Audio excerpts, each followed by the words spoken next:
Well, this is a brave crew. Thanks for sticking around, those of you that are still here. And my presentation is not going to be as visually stimulating as Jeff's. My IT design department's a little bit leaner, I think. But, you know, not to sort of take a completely different approach than some of the things and trying to simplify some of the, strategies for developing markets for ecosystem services. At the end of the day, there's been a lot of complicated information disseminated today, but I'm going to try to do that. Basically, as background, I started a company July or August last year that specializes in structuring ecosystem market projects and also advising different organizations on how to do that in sort of you'll see some of the practical approaches that I'm trying to that I see in different challenges, and these challenges are present in every ecosystem market, not just one or others, in across the United States and even abroad. So, I didn't put much in here about what are ecosystem services. I knew that you would have heard that number of times today. So I sort of put a list here of different markets that exist in different levels of maturity, different levels of valuation. But there's one at the end that I want you to think about, and maybe it'll become more clear when I'm done. But it's pretty much anything that has natural supply and demand that can be understood by necessary stakeholders. I know that's pretty simplified, but some of the most innovative ecosystem market transactions out there are ones where it was just solving a problem through ecosystem services, one that costs a lot of money, and sort of it was a win-win for everyone. But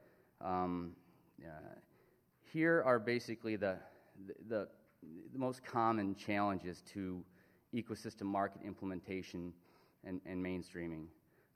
Lack of demand, or at least identifying it, which I'll touch on first. Clear and consistent rules and standards, high seed capital and transaction costs, long-term investment risks, lack of information. This quote here, challenges are just opportunities in disguise. I didn't have time to look up who did it, but I know someone said that, and it wasn't me. I wish I had. But lack of demand. This is a pretty big issue. They're all big issues, but a lot of discussion about sort of it's almost a chicken or egg scenario, supply versus demand. You need both. I mean, that's as much as I know about economics. I mean, Economics 101 in college was the extent of my formal education in it. So I'm going to probably make a lot of economists in this crowd cringe by, my butchering of their terms, but they'll just have to deal with it. Let me just ask real quickly, if you had to put yourself in a camp, who would put their self in the economist camp? Raise your hand. Okay. The ecological camp. Okay. I would say that the legal policy camp, but I think it'd just be Tracy and I raising her hand. Oh. Okay, well, that helps me, because as you'll see, one of the themes in here is translating the multidisciplinary language, which is key to this whole thing. And Susan touched on it, but being able to communicate the costs and benefits to the targeted stakeholder, which is necessary to be within. I mean, you need various stakeholders to create a market or deal. And if even one's missing, it's not going to happen. And not all of them have been at the table at the level we need them to be to have these markets work. And a lot of it's dissemination of information, explaining it to what's important in their world. And I'll sort of touch on that. But is demand really not present, or are we just not finding it?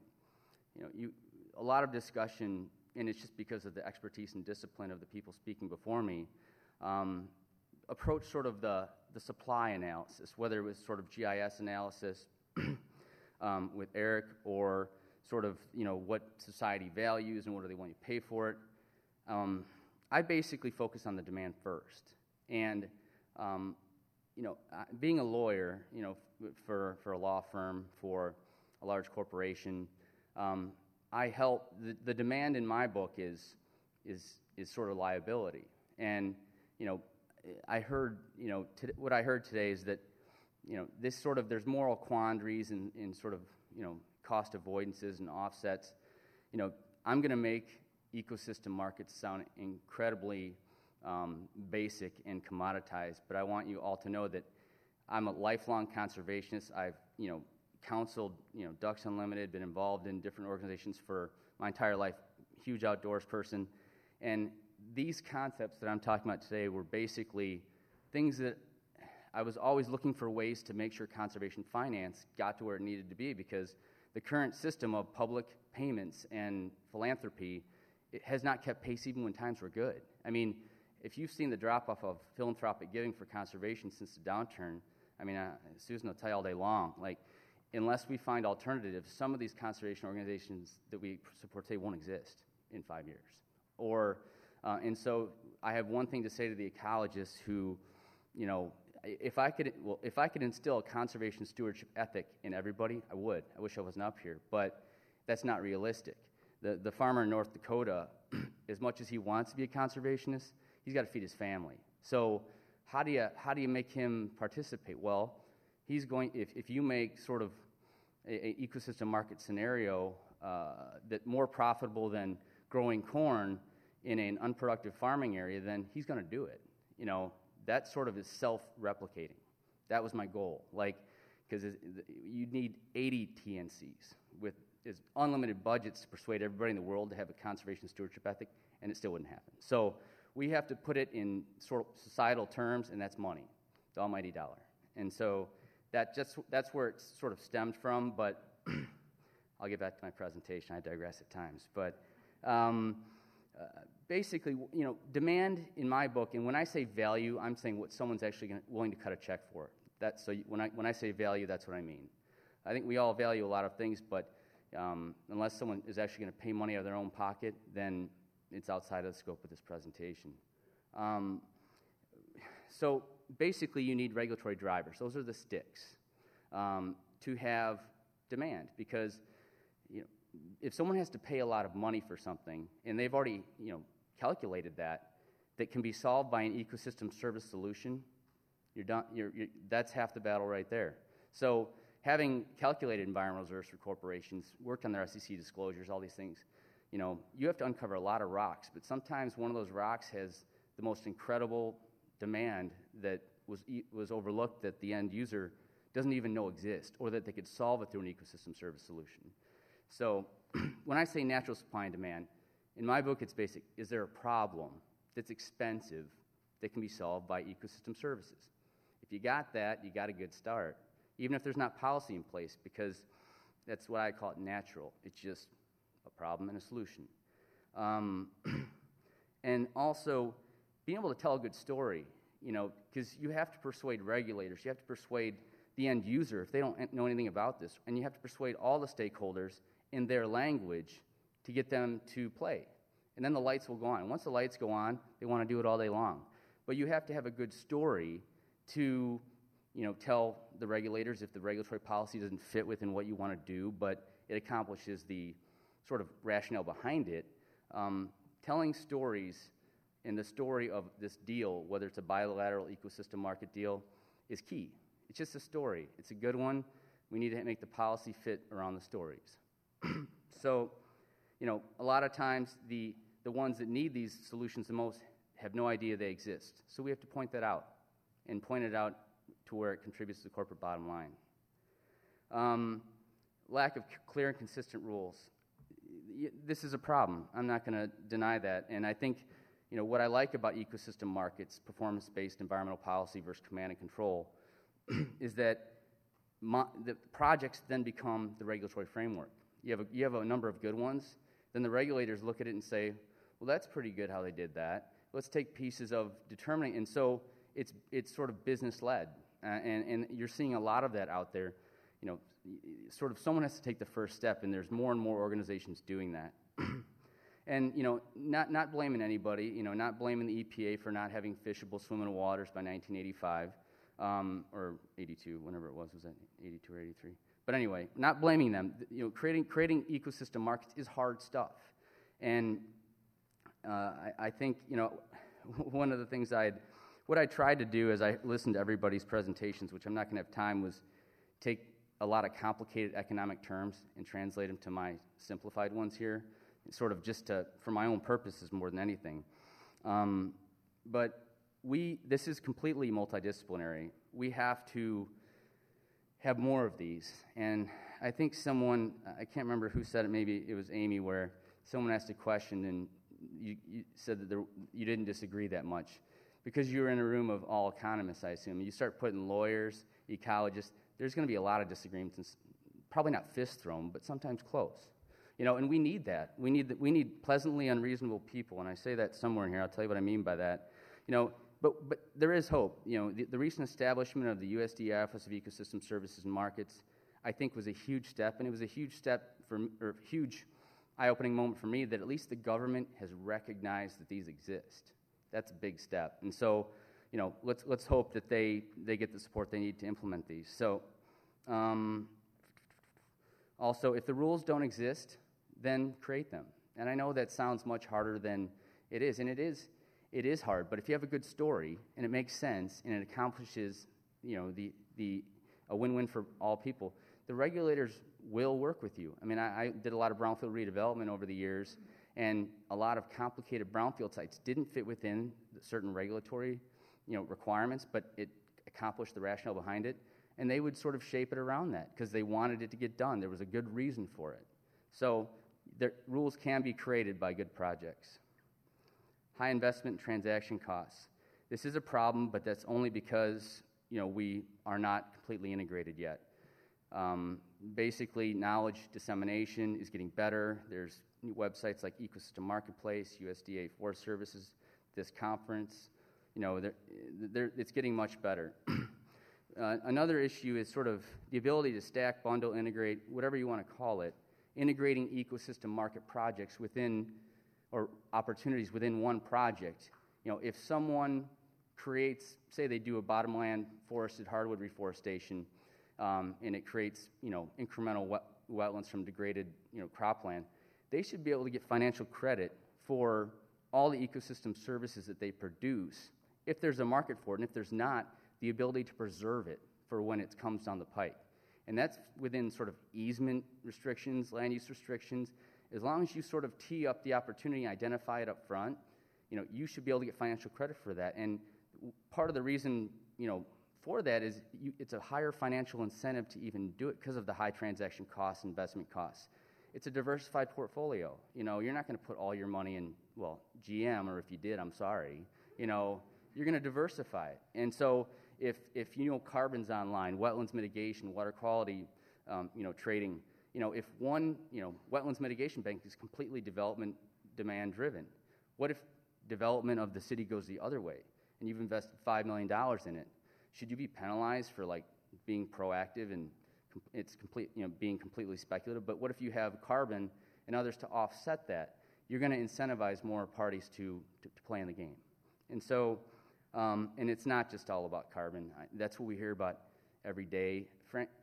There's a lot of other markets that are out there that can be incredibly, profitable and important for local communities and watersheds. But it's actually harder. It's more geographically fragmented. So, you don't hear about it in the Wall Street Journal every day because it's not a global metric. A ton here is a ton in Malaysia. And so, frankly, I'll be glad when they have a federal standard so we have all these voluntary standards that pop up every third week and compete with each other. It's driving me insane. I don't know about you, but so I just look at carbon as another arrow in my quiver, for a project. Every project has its own attributes, and I go into, whether it's a landowner, corporation, I have no preconceived favorites. I have no favorites when it comes to these. I let the project develop and determine, if the demand's there for what the project area can produce, then that's what it's going to be. And then work to integrate those together to get the highest return for the landowner, if it's a landowner, or whoever the client is. But integration's hard. That's a step ahead of even what we're talking about now. But they're looking at it. The different government agencies. Long-term investment risk. This has been talked about today to some degree. They want to know what they're paying for, and that it resolves their expensive problem. And so, there has to be another of, various things that are integrated into there in terms of, long-term stewardship, monitoring, so on and so forth. Land use controls that align with it. And I think the multiple markets approach, which if that's allowed by, current and new regulatory schemes, it's going to mitigate the long-term investment risk because, as I said before, you can offset losses in some if your assumptions are wrong. Lack of information understanding. I've been looking at ecosystem markets for a long time, even in college, and they were completely theoretical at the time. And I thought I knew a lot about these until I actually threw myself into the arena 8 months ago. And basically, if you've been looking at these so long, you talk about them in a way that seems complicated, but you have to learn, and it's taken me, I'm not there yet, I probably never will, but for your audience, if they're a key stakeholder, you have to break it down into their terms, a separate value proposition for every stakeholder. And until we're able to do that, they will never proliferate. And so whether you're talking to farmers, CFOs, you have to find out what they're basically, what keeps them up at night, and make sure ecosystem services, deals with that issue for them. And once you do that, then it's going to be second nature. So basically, this is going to take a while. The fact that you've been here all day shows you're a patient group. Well, you're going to still have to be patient and just keep plugging along. Pleasantly unreasonable people. That's what you need for this. Don't take no for an answer. Even if a regulator says you can't do it, I've never taken no for an answer. I'll just, if I can't deal with him, I'll just go to someone higher up. But I've given him the chance to work with me. Just be unreasonable, pleasantly unreasonable. Ecosystem services are so basic that it's hard to understand. I mean, no one's ever had to pay for it, so that's why they don't understand the services. They get them, nonstop, and it's basically, why would I have to pay for something that I never had to? Unless you're in a, area, in California where they were talking about in terms of that basin where it's hitting you in the face, then you don't have that urgency. In my book, science is far ahead of the economics and policy. I think the science is there if we channel it in the right way. I think it's obviously needs to be built upon, but all this stuff does. And if we don't sort of translate the science and economics into policy quickly, if the policy doesn't catch up, then in my book the economics won't develop because at least for what someone's willing to write a check for now, the policy has to be there to force them to write a check. That's the stick before the carrot comes. Let's see, I'm almost... Here are the basic takeaways, and I simplified a lot of these things. I mean, for each one of those different markets, you could have a 2-day conference on each of them and apply these things to it. But for ecosystem market projects or market structure development to work, this has to take place. You need as I said, pleasantly unreasonable champion. Every project has a champion that has to be completely dedicated to it and realize how hard this is going to be. Basically, let's see, to fully understand the challenge and opportunity. In terms of, the first, no matter what project I do, whether it's an 800-acre farm or 30,000-acre plantation, I use the same methodology every time. It doesn't matter if it's here or another country. And it's a market feasibility analysis where I spent 70% of my time on the demand and 30%, or someone who's smarter than me at GIS and ecology on the supply. I mean, I can tell if something's got supply. If it's been converted from a pre-settlement land use, it's going to have the supply pretty much. Doing a lot of homework to determine if the deals we're doing or the market structure or who the players are, who's going to buy this. And once I identify, say, 4 or 5 big end users, even if they don't have any idea this stuff exists, I create a mini business plan for all of them as to tell them why it does and why it's going to, if they've got a $200 million issue, if this accomplishes it for $199 million, they'll do it. That's what it's worth. That's what that ecosystem service is worth because that's what they're willing to pay. Leave no stone unturned. That's sort of what I was talking about. I mean, the amount of some of the best demand drivers for these things I find in local newspapers, like on the internet for the region it's in, and it sort of takes a while to see how that fits in. But don't leave any stone unturned. Don't assume that, it's a foreclosed opportunity while you're doing the analysis. But this has to be done every time because as part of it, you identify the stakeholders that will make it happen. And that's key. That's as important as finding the buyers, stakeholders, the TNCs, everyone that you'll need to make it happen. Because if one's missing, it won't happen. So careful analysis is needed. Approach each project holistically. I think I've touched on that. And even if you can't take advantage of it right now, structure your projects to take advantage of multiple markets. I truly think this is the way to go, and it'll make these proliferate faster.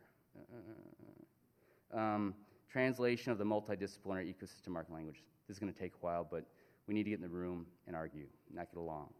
And so that's once you learn the language, tell the story. And once the story is told right, in the right way, then the policy develops, and then the economics does. So that's all I got. Sorry for rushing through this, and thanks for staying.